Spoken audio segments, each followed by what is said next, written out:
This is WCN, the Whole Care Network.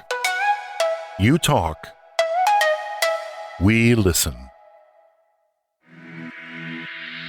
Content presented on the following podcast is for information purposes only.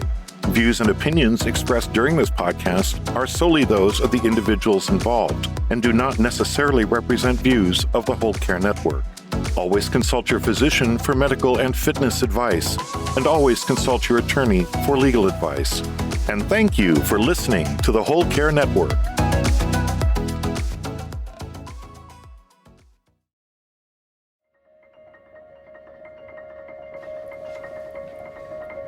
Have you ever met anybody that has caregiving on their bucket list of things to do in life? Beyond caregiving, how do we care? We also have to care for ourselves. How do we treat friends, family, strangers we meet? Forget it. How do we heal? The physical, social, financial, spiritual.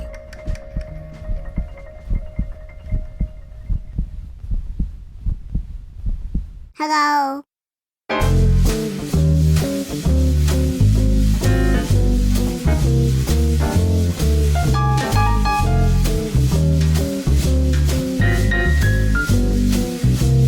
By creating healing ties.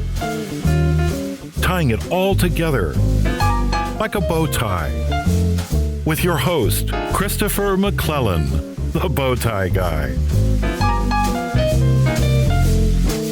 Well, greetings, everyone. It's Christopher McClellan, the bow tie guy, for another episode of Healing Ties 2.0. Thanks for joining us today.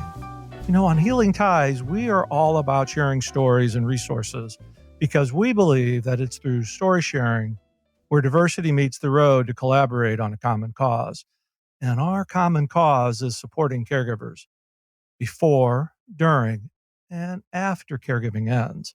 And as you know, we're celebrating National Family Caregivers Month with the reboot of Healing Ties 2.0 podcast and the soft launch of our new Whole Care Network website. So when you get a chance, please visit our new website at thewholecarenetwork.com, where you'll get the opportunity to meet Bo, because Bo ties things together on the Whole Care Network. During our soft launch, we'll be asking our listeners to provide us with feedback on the new site so we can continue to build our site where you can easily find your favorite podcast, favorite blogs, and videos. Oh, and by the way, you'll be able to search content on the Whole Care Network via our 4 pillars of care: physical, social, financial, and spiritual health. I am looking forward to receiving your feedback on our new website. Well, enough from me. My guest today is author and family caregiving expert, Stephanie Erickson. Stephanie earned a master's degree in social work and is a certified Alzheimer's disease treatment specialist. Stephanie has an impressive resume of supporting caregivers all throughout North America and is the author of Plan for Aging Well. Stephanie, welcome to Healing Ties 2.0. It's great to visit with you today. Thank you, Christopher. And just when you were doing that opening, you're speaking my language. You know, those 4 pillars you talked about. So I'm really happy to be thank on. you. And you know, I'm excited to have you. It's a reboot of our Healing Ties podcast, and it really does come down to those 4 pillars, don't you think? It does. And this is one of the reasons why I wrote the book is that I don't think those 4 pillars are integrated into our healthcare system. That's the problem, not for I'll just use the term patient, and certainly not for the caregivers either. And in order for someone to really achieve optimal functioning, peace, happiness, health, solid contentment, anything that makes them feel good, we need to look at the whole person. And our healthcare system just really does not do that. So that's a lot of what I discuss in my book. Well, and that's why we've connected so well in our previous conversations, and to have you on today to go live with our discussion and, to talk about, there's so many areas we can jump into, but let's talk about the concept of why it's important to create a team in care. Yeah. So the chapter that in my book, it's called Team Caregiving. But let me just back off for a second, because before we went live, Christopher, we were talking about how you were telling me, oh, your assistant was great as we were setting this up. And I was saying, yes, it's new that I have an assistant. I cannot tell you for how many years I've been struggling to keep up with minutia tasks, because as a clinician, a lot of my work I'm with families, and it's all the little things that divide my attention. And then I can't grow my business. I can't pursue Right. other things because I'm, stuck with, emailing headshots and things like Yes. this, which takes up time, right? So finally, I hired a virtual assistant, and it has been a lifesaver. And I think it's something that I struggle with, even though I recommend people in terms of concept of team caregiving, reach out and bring someone else in. But then I wasn't even doing it myself, right? This is like parallel process of what caregivers go Exactly. through, is we know we're supposed to ask for help, and then we don't. So part of it is just getting that help for ourselves. Yeah, good. One of my longstanding mottos have been, asking for help is not a sign of weakness, it's a sign of strength. But sometimes we just can't find that strength to do it. Well, because we all think, I personally think that no one can do anything as good as I can. Ask my husband, he'll tell you, right? I'm convinced that my way is the way to do it. And so what I did, and what I would recommend for caregivers, is with my assistant, Jessie, what I said to her was, I'll pay you for 2 weeks of work. Okay. And let's just see how it goes. I'm going to give you a list of the things I want you to do and try it out, because she needs time to learn too. I can't judge right away if she's the right fit. I mean, I'm telling you, within like 3 hours, I was like, okay, I just struck gold.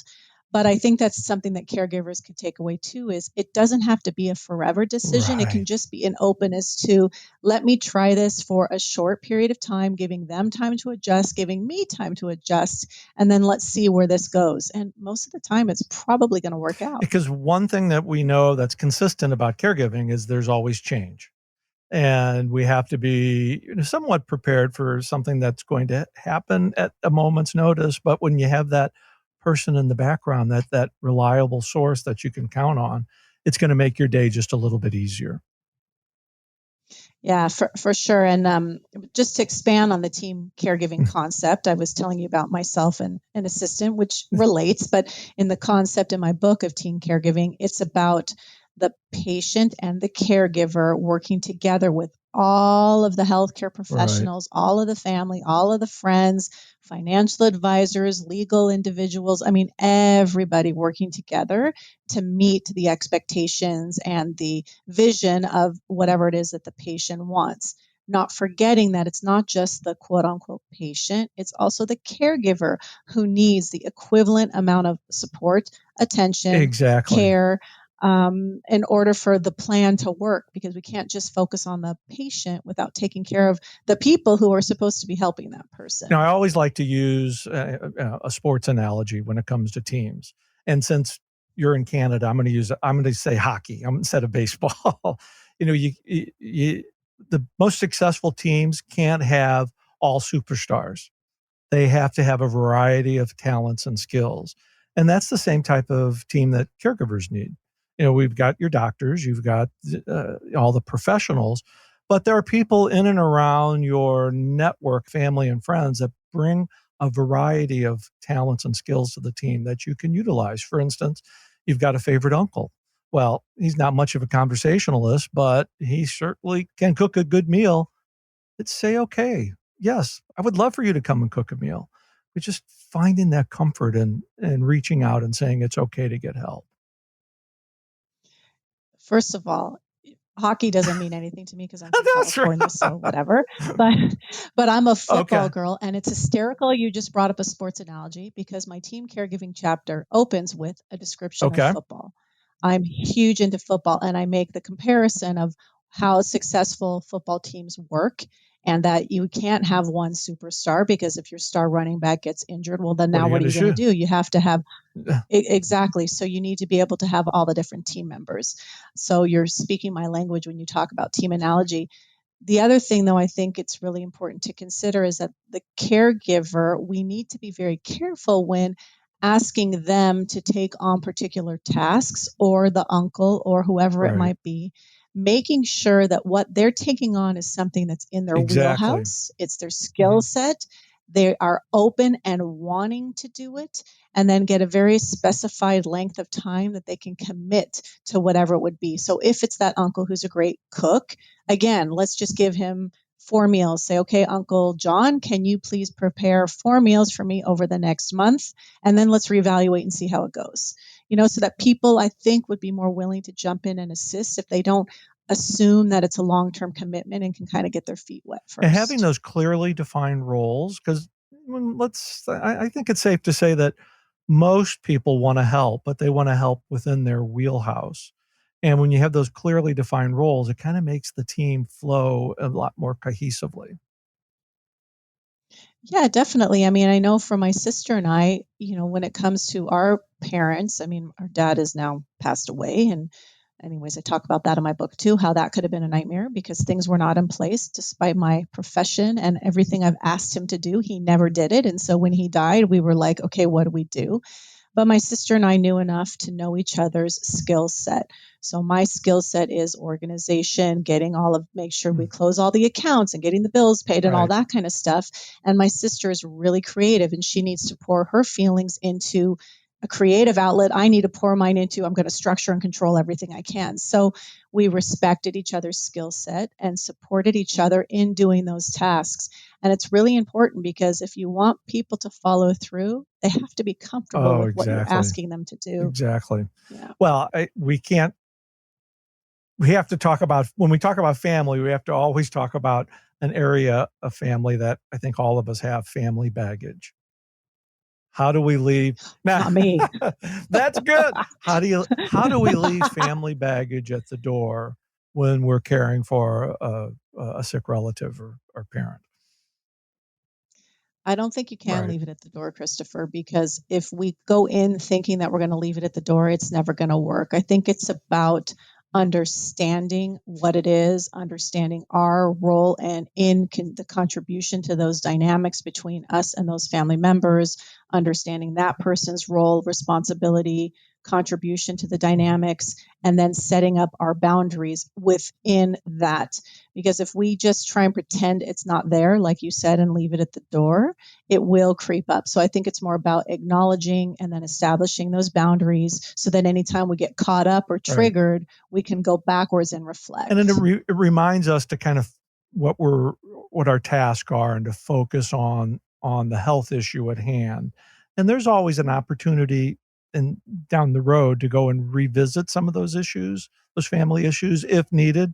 But when we're focused on the care and commitment of our, and I'll just use a generic term, care partner, then it really makes everybody's situation just a little bit easier. Yeah, and I mean, I think you will always revisit, and I don't know though that you necessarily need to rehash because people are who they are, right? We all have our triggers, we all have our ways of approaching things, we all do things differently. So again, it's kind of like understanding who each character is in our family grouping and then allowing them to be who they are and then managing our own expectations and our own reactions to who that person is, because we will never change anybody. I mean, I can barely make my dog do something. I definitely can't make my kids do something. I mean, the chances of me making my stepdad do something are like none, right? So, but it's having that self-awareness going in is a very good thing. I'd be interested in your response to this. I personally believe, through my experience, that the main role of a caregiver is that of an advocacy. And if you're not used to being an advocate, how do you effectively advocate through the healthcare system? Well, hopefully as an advocate, the first thing is that you know what your loved one actually wants. Because I think part of what's hard about advocacy is that we're not quite sure what we're asking for because we don't know exactly what that person wanted. They haven't necessarily told us what their value system is clearly, or their expectations about care and support and how they want it to be delivered. So then that makes our role harder because we don't feel as confident. So step one is actually understanding what it is we're trying to do. And the thing that I always say to people is, no one is above you. I don't care if they have an MD after their name or an LCSW or whatever it is. No one is above you. We are all the same. We're all on the same playing field. yes, we should respect and listen to all the disciplines and their expertise in understanding like a disease area or whatever it might be. But at the end of the day, it is your life. That's always something to think about. It's your life. Don't feel bad. You don't need to apologize. When you have time, you take it. It is your life. It's okay to speak up. I often say when I consulting with caregivers, as an advocate, I had to learn the hard way that I was speaking on behalf of my partner, my care partner, and that if I didn't know exactly what he wanted, how would I be able to advocate appropriately for him? And isn't it kind of funny how it all comes down to just active communication between people? It really is that basic, right? So I think that's how we have to live life in general, is that whatever works for us in communication in different environments can apply to almost every single situation. So, when we're at home with our families, we might lose our cool. I definitely raise my voice to my kids. I definitely speak in a rude tone to them. And I would never do that to you, Christopher. I would never do that to one of my Right. clients. You know I what I get mean? it. So I should be learning from my relationship with my children of how to then communicate in the world outside of me. But like you were to go back earlier, it's a lot of it's about insight, awareness, and then going, okay, now I see what I'm doing. How can I transfer this skill Right. here? How can I transfer this there? And at the end, it really is just about appreciating someone else's expertise, being open and listening, and at the same time being open to hearing. Hearing is and respect. Hearing is an unused communication skill at times. We have to listen and never underestimate positive reinforcement and gratitude towards people, even if they're acting the way that you would hope they would as a professional. If we lead with gratitude and appreciation, sometimes that kind of makes it a bit easier.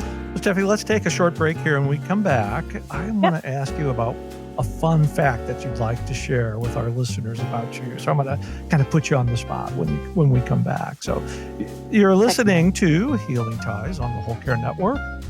We'll be right back. I'm Leanne Biafora with Beacon Advocates. Please join me in listening to my conversation with Chris McCullen with Healing Ties, where we talk about how patient advocates improve the cancer care experience.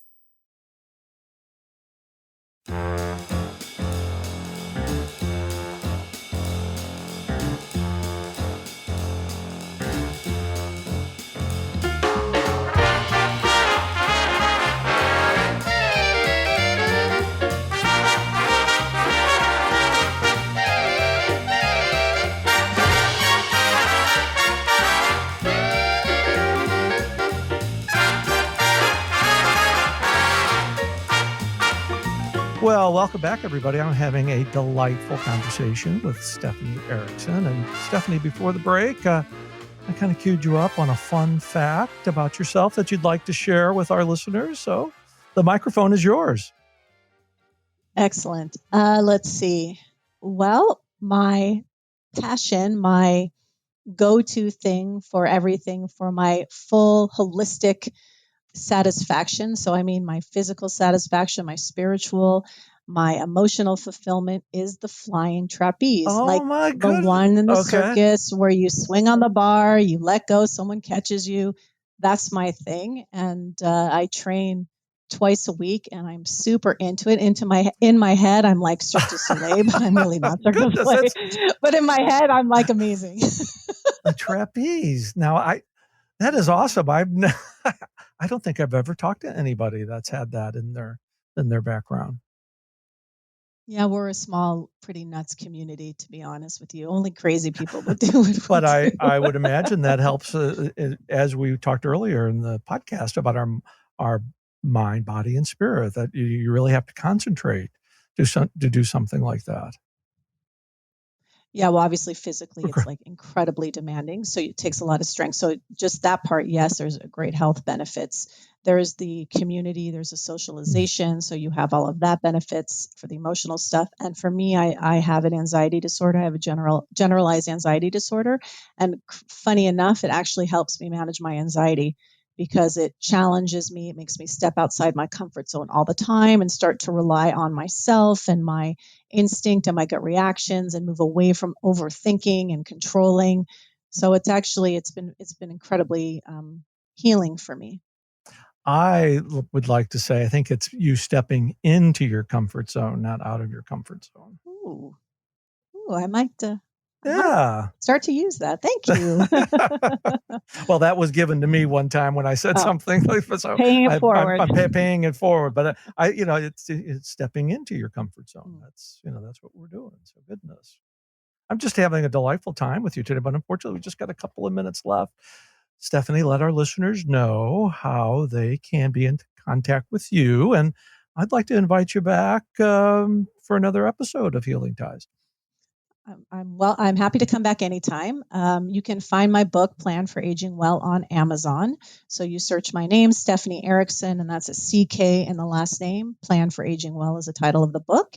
And you can also book an online video consultation with me about any caregiving issues. And you can find me on my website, stephanieerickson.ca, and book through a calendar system there if you're interested. And your website is pretty awesome because I was all over it the last couple of days preparing for it. I hope our new website is as easy to maneuver as yours are. So, but Stephanie, I can't thank you enough for joining me today. And you are certainly someone who is creating healing ties by your words, actions, and deeds. It is a real pleasure to be in touch with you. Thank you. Okay, well, that does it for this episode of Healing Ties 2.0. It's really great to be back on the air with Healing Ties. And as you know, I'm your host, Christopher McClellan. I'm creating a life to love after caregiving ends by sharing stories, resources, and being with awesome people like Stephanie Erickson. Healing Ties is a part of the Whole Care Network. Check out our new website where you'll get a chance to meet Bo. We'll see you for another episode of Healing Ties real soon. Thanks for listening. Bye for now.